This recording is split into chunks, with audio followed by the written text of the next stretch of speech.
గాక దేవుని నామానికి స్తోత్రం కలుగును గాక ఆమేన్. ముందుగా నాకు ఈ అవకాశం ఇచ్చిన దైవజనులకి అలాగే కూడి వచ్చిన మీ అందరికీ గుడ్ ఫ్రైడే శుభాకాంక్షలు తెలియజేస్తున్నాను. మరొక్కసారి దేవుడు నన్ను జ్ఞాపకం చేసుకొని తన మాటను చెప్పడానికి నాకు ఇచ్చిన అవకాశాన్ని బట్టి దేవునికే కృతజ్ఞతాస్తుతులు చెల్లిస్తున్నాను.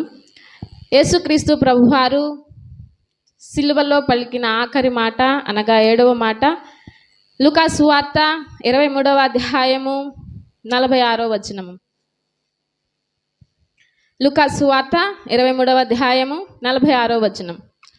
అప్పుడు యేసు గొప్ప శబ్దముతో కేక వేసి, తండ్రి, నీ చేతికి నా ఆత్మను అప్పగించుకొనుచున్నానెను. ఆయన ఇలాగ చెప్పి ప్రాణము విడిచెను. అసలు గుడ్ ఫ్రైడే అంటే ఏంటండి? చేసుకుంటున్న పండగ. ఫ్రైడే అంటే ఫ్రైడే అంటే శుక్రవారం, మహాశుక్రవారం, శుభ శుక్రవారం. ఓకే, అసలు దాని మీనింగ్ ఏంటి, అర్థం ఏంటి, గుడ్ ఫ్రైడే ఏంటి? కొన్ని సంవత్సరాలు పెట్టి, కొన్ని వేల సంవత్సరాలు పెట్టి చేసుకున్నాం, జరుపుకుంటున్నాం. ఇది అసలు గుడ్ ఫ్రైడే అంటే ఏంటి?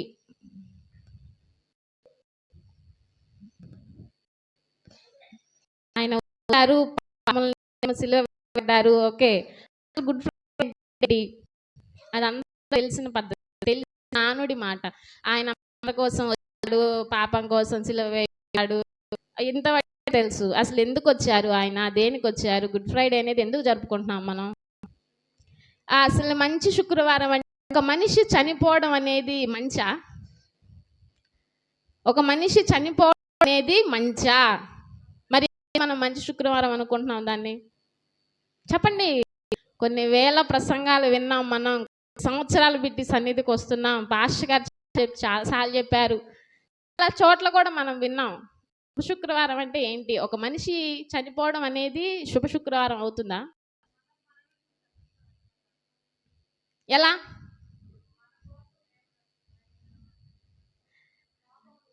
మన అది 3వ రోజన్నా?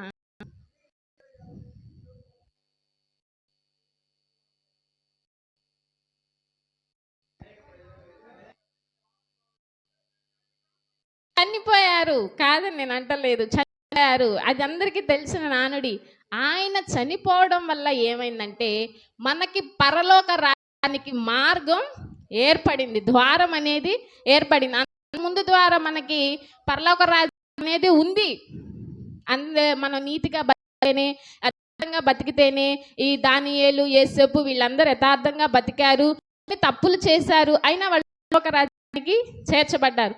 కానీ యేసు వారు వచ్చిన తర్వాత ఏమైందంటే మన పాపముల నిమిత్తమై, మనం చేసిన పాపముల నిమిత్తమై, ఇప్పుడు వరకు పలికిన 6 మాటలు, 3 మాటలు ఏంటంటే తండ్రి వీరేం చేయుచున్నారో వీరికి తెలియదు. ఇలా ఈ 3 మాటలు ఏంటంటే సమాజానికి, మనుషులకు సంబంధించిన ఈ 3 మాటలు. అలాగే తర్వాత పలికిన 3 మాటలు ఏంటంటే లేఖనాలు. ఇవన్నీ లేఖనంగా చెప్పాడు యేసు ప్రభు వారు. ఆ ఏంటంటే తను చాలా సంతోషంగా, తను వచ్చిన నెరవేర్చిన విధంగా, తన తండ్రిని చేరుకోబోతున్నానన్న ఆనందంతో, ఎక్సైట్మెంట్తో ఆయన చాలా బిగ్గరగా కేక వేసి చెప్పాడు. అసలు బిగ్గరగా కేక వేసినంత అవసరం ఏముంది ఆయనకి? అది భరించలేక, ఆ బాధ భరించలేక ఆయన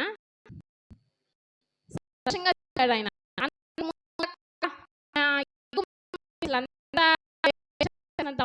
ఉంది. తండ్రి తన బిడ్డ ప్రణాళిక కలిగి ఉన్నాడు. తన ప్రణాళిక నెరవేర్చాలి. ఈ భూమి మీద ఎందుకు వచ్చాడు? తన తండ్రి చిత్తాన్ని నెరవేర్చాడు. తన తండ్రి తన తన ప్రణాళికని ఎలా నెరవేర్చాలి? అది నా చిత్తం, అది దేవుని చిత్తం మాత్రమే. నా తండ్రి నెరవేర్చబడాలనే ఆలోచనతో అదంతా భరించి, అసలు ఎన్ని నా వల్ల కాదు, వీళ్ళు తప్పులకి నేనెందుకు శిక్ష అనుభవించాలయ్యా, నన్నెందుకు నువ్వు ఇంత బోధిస్తున్నావని అని అంటే మనం ఈరోజు ఇలా గుడ్ ఫ్రైడే జరుపుకునే వాళ్ళమా? జరుపుకునే. కానీ తన తల వంచి తన తండ్రి మహిమపరచబడుతున్నాడు కాబట్టి తన తండ్రి నామానికి అవమానం జరగకుండా, తన తండ్రికి అవమానం జరగకుండా ఉండాలని చెప్పేసి తన తండ్రికి తల వంచి ఇది మనందరి కోసం కలువరి శిలువలో బలి అయ్యారు. ఇప్పుడు తండ్రి ఉన్న విధానాన్ని బట్టే కదా పిల్లలు పెరిగేది. తండ్రి అల్లరి చిల్లరగా పిల్లలు ఎలా పెరుగుతారు? పిల్లలు కూడా అలానే పెరుగుతారు. తండ్రి మరి గౌరవప్రద నలుగురిలో సమాజంలో తనకంటూ ఒక పేరు ప్రఖ్యాతలు కలిగి జీవిస్తే ఎలా పెరుగుతారు? తన తండ్రికి అవమానంగా ఉండకూడదు, తన తల్లిదండ్రులకు గౌరవప్రదంగా ఉండాలి. మా తల్లిదండ్రులను చూసి మేము నేర్చుకోవాలి, వాళ్ళు ఎంత మంచిగా ఉంటున్నారో, ఎంత నిజాయితీగా, ఎంత సమాజంలో ఒక పేరు ప్రఖ్యాతలు కలిగి ఉంటున్నారో మేము కూడా అలానే ఉండాలి, మేము కూడా అలాంటి అపకీర్తి లేకుండా జీవించాలంటాం కదా. ఏంటి ఈ లోకానుసారంగా జీవించే మనమే అనుకుంటే తన తండ్రి పరలోకమందు స్తోత్రగానాలతో కీర్తింపబడుతున్న తన తండ్రికి అవమానం రాకుండా ఉండాలంటే, కించపరచబడకుండా ఉండాలంటే యేసుక్రీస్తు ప్రభువారు కిందకు వచ్చినప్పుడు ఏం చేయాలి? తన తండ్రి కలిగి నెరవేర్చబడాలి. గుడ్ ఫ్రైడే అంటే ఏంటంటే పాపమును తన మీద వేసుకొని తను లోకానికి మనకంటూ ఒక మార్గాన్ని పరిచారు. ఈరోజు మనకంటూ మార్గాన్ని ఏర్పరిచారు. తండ్రి ఇదిగో నేను వీళ్ళకి చేయాల్సిన మంచినంతా చేసేసాను. ఒక మనిషి యథార్థం ఎలా జీవించాలి, ఒక మనిషి నీతిగా ఎలా జీవించాలి, ఒక మనిషి ఎలా ప్రేమించాలి, ఎలా క్షమించాలి, ఈ విధంగా నడుచుకోవాలని చెప్పేసి నేను బ్రతికి చూపించాను. ఆ మాదిరిగా వీళ్ళందరూ నడవాలి అని చెప్పేసి యేసు ప్రభు వారు ఒక మాట పలుకుతారు. ఏమని? నాలో తప్పైందని ఎవరైనా చెప్పగలరా? ఒక్క యేసు ప్రభు మాత్రమే ఆ మాట అనగలుగుతారు. ఆయన చెప్పాడు, మీరందరూ తండ్రి చేశాను, నేను చూపించాను. 33.5 సంవత్సరాలు తన తండ్రికి దూరమై, ఇప్పుడు ఊర్ల నుండి ఉండే పిల్లలు వేరు, పక్కకు దగ్గరగా ఉండే పిల్లలు వేరు. 33.5 సంవత్సరాలు తన తండ్రిని విడిచి ఈ భూలోకానికి వచ్చి తన తండ్రి దగ్గరున్నప్పుడు కూడా ఆయన పరిశుద్ధుడు, అతి పరిశుద్ధుడు. అలాగే భూమి మీదకు వచ్చినప్పుడు కూడా ఆయన అతి పరిశుద్ధంగానే జీవించారు, పరిశుద్ధంగానే జీవించారు. ఆ పరిశుద్ధతని మనం కూడా కలిగి ఉండాలని తండ్రి తన కుమారుడిని చేయి వదిలిపెట్టేసిన సమయంలో ఆ మాటలకి 7వ మాట అన్నాడు, యేసు ప్రభు వారు ఆత్మకు. ఇక్కడ ఒక గమనించాలి, యేసు ప్రభు వారి మీద ఏమున్నాయి? ఆయన శరీరం మీద ఏమున్నాయి? యేసు ప్రభు వారి శరీరం మీద గాయాలు ఒక్కటే కనిపిస్తున్నాయా? ముళ్ళ కిరీటం ఇంకా కొంచెంగా థింక్ చేయరా? ఏం కనిపిస్తున్నాయి యేసు ప్రభు శరీరం మీద? ఈ మానవాళి రక్తం అంటే పాపము. ఆయన శరీరం మీద ఉన్న మనం చేసిన పాపం అనేది కనిపిస్తుంది. ఆయన శరీరం మీద అంత పాపము కనిపిస్తుంటే ఆయన ఆ శరీరంలో ఉన్న పాపాన్ని తన ఆత్మకి అంటనివ్వలేదు, తన మనసు దగ్గరికి రానిలేదు, తన హృదయాలోచనలకు కూడా ఆయన దరిచేరని లేదు. ఒక స్కూల్ కాలేజీకి వెళ్తేనో పిల్లలకి ఆత్మత చెప్పు పంపిస్తావే, అలాగే తండ్రి కూడా తన బిడ్డకి ఏమని చెప్పాడు? నువ్వు లోకానికి వెళ్తున్నావు, లోకంలో నీకు వేయబడుతుంది, అయితే నీ శరీరం నలబడుతుంది, నీ శరీరం పాపానికి ఇవ్వబడుతుంది, కానీ నీ ఆత్మను మాత్రం పాపానికి అప్పగించొద్దు. నీ ఆలోచన, నీ తలంపులను పాపానికి అప్పగించడానికి వీళ్ళని చెప్పినప్పుడు తండ్రి చిత్తాన్ని ఎరిగి ఆరుడు కూడా ఆ విధంగా నడుచుకుంటాడు. ఆ విధంగా నడుచుకున్నప్పుడు మనం కూడా ఏం చేయాలి? మాదిరిగా ముందు వెళ్ళారు, ఎలా బతకాలి, ఏ విధంగా జీవించాలి, ఆయన ప్రణాళిక ఏంటి ఆయనకి తెలిసినప్పుడు మనుషులుగా చెప్పి మరి మన ప్రణాళిక ఏంటి చెప్పండి? మనల్ని లోకానికి వేరై ఉండమంటున్నారు, లోకానికి వెలుగై ఉండమంటున్నారు, లోకానికి ఉప్పై ఉండమంటున్నారు దేవుడు. ఎలా ఉంటున్నాం మనం? లోకంలో కలిసిపోతున్నావా? లోకంలోనే ఉండిపోతున్నావా? మనల్ని ఎలా ఉండమంటున్నారు దేవుడు? మాగా యేసు ప్రభు వారు ఎలా జీవించారో మనల్ని అలా జీవిస్తున్నారు. మనం జీవిస్తున్నామా? ఆదివారం చర్చికి వచ్చి 6 రోజులు యథారాజా తదా అన్నట్లు ఉంటున్నావా? మళ్ళీ ఆదివారం వచ్చేసరికి చర్చికి వస్తాం. మార్పు ఏమన్నా ఉంది? అందరూ బ్రతుకుతున్నాం, అట్లా మనం బ్రతికే విధానం ఎలా ఉంది? నీ పట్ల దేవుని ప్రణాళిక ఏంటి? దాని అపోస్తులైన అంటారు, మంచి పోరాటము పోరాడితిని, నా పరుగు కడముట్టించింది నేను అంటాను. ఆయన ఎంత ధీమాగా చెప్పగలిగారు ఆ మాట. ఆయన మంచి పోరాటం పోరాడు కాబట్టే చెప్పగలిగాడు. మీరు చెప్పగలరా? ఇక్కడున్న కుటుంబంలో ఉన్న స్త్రీలు ఉన్నారు, పురుషులు ఉన్నారు. వాళ్ళు చెప్పగలుగుతారా? నాకేమైనా పర్లేదు, నా పిల్లలు ఒక మంచి పొజిషన్లో ఉన్నారు, మంచి స్థానంలో ఉన్నారు, మంచిగా బ్రతుకుతున్నారు, ఏ ప్రాబ్లం వచ్చినా దేవుడు చూసుకుంటాడు, వాళ్ళ వాటికి సెటిల్ అయిపోయారు, నాకే ఇబ్బంది లేదు, ఇప్పుడు నేను చనిపోయినా కానీ నాకు ప్రాబ్లం లేదు అని చెప్పగలుగుతారా? నేను పరలోకానికే వెళ్తాను, నా తండ్రి దగ్గరికే వెళ్తాను. కానీ యేసు ప్రభు చాలా ధీమాగా చెప్తున్నాడు, తండ్రి నీకు నేను ఆత్మను అప్పగిస్తున్నానని చెప్పి చాలా ధీమాగా చెప్తున్నారు.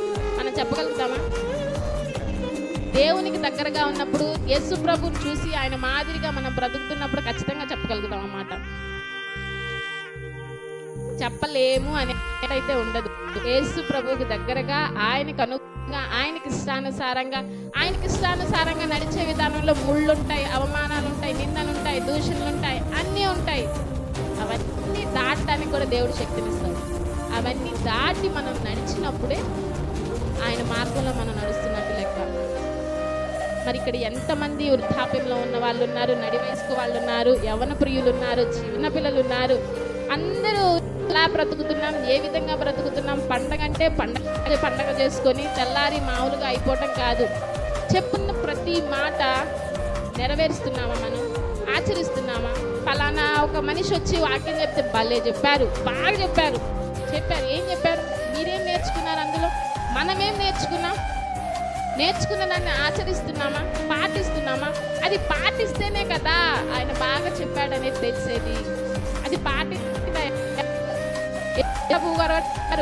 మాదిరిగా జీవించాను, నా వంతు పని నేను చేశాను, నా ప్రణాళిక నేను నెరవేర్చాను, నేను నీ దగ్గరకు వచ్చేస్తున్నాను, మనం తీసేసుకో అని చెప్పి ఆయన యొక్క ప్రాణాన్ని విడిచాడు. చాలా సంతోషంతో విడిచాడు, చాలా ధైర్యంతో విడిచాడు. గొప్ప కేక వేసి 33.5 సంవత్సరాలు తన తండ్రితో ఉన్న ఎడబాటుని ఒక్క క్షణంలో అయిపోతుంది అని చెప్పేసి చాలా సంతోషంతో ఆయన మాట పలికాడు. నీ పట్ల, నా పట్ల మనల్ని జంతువులుగా, చెట్లుగానో పుట్లుగానో దేవుడు సృజించలేదు. జంతువులుగా, చెట్లుగా పుట్టించిన వాటికే ఒక ప్రణాళిక దేవుడు. కాయలు, పూలు, పండ్లు ఇవన్నీ వాటికి, ప్రాణం లేని వాటికి ఒక ప్రణాళిక ఇచ్చినప్పుడు మనుషులుగా పుట్టిన మనకు ఒక ప్రణాళిక ఉండదా? ఆయన ఏనాడు మన పట్ల ఆయన ప్రణాళిక ఏంటి? ఆ ప్రణాళిక ఏంటని అడుగుతున్నాం మనం? ఆ ప్రణాళిక చొప్పున నడవగలుగుతున్నాం? ఆ ప్రణాళిక చొప్పున నడిచినప్పుడు దేవుడు నిన్ను ఆశీర్వాదకరంగా అనేక మందికి మాదిరిగా ఖచ్చితంగా నిలబెడతాడు. అయితే ఇప్పుడు మనం తీసుకోవాల్సింది ఏంటంటే, ఈ 6 మాటలు ఏంటంటే, మన ఆలోచనలకి ఆయన తలకి ముట్టం పెట్టారు. మనం చేతులతో చేసిన పాపాలకి ఆయన చేతులకు మేకులు కొట్టారు. మనం కనబడకుండా దాచి ఉంచిన పాపాలకి ఆయన ఒంటికి కొరడా దెబ్బలు కొట్టారు. మనం నడిచిన చెడు నడతలకి ఆయన కాళ్ళకి శీలలు వేశారు. మనం కడుపులో దాచుకున్న కుట్రలకి, కుతంత్రాలకు, పగలకి, ద్వేషాలకి ఆయన కడుపులో పల్లెపు బొట్లు దించారు.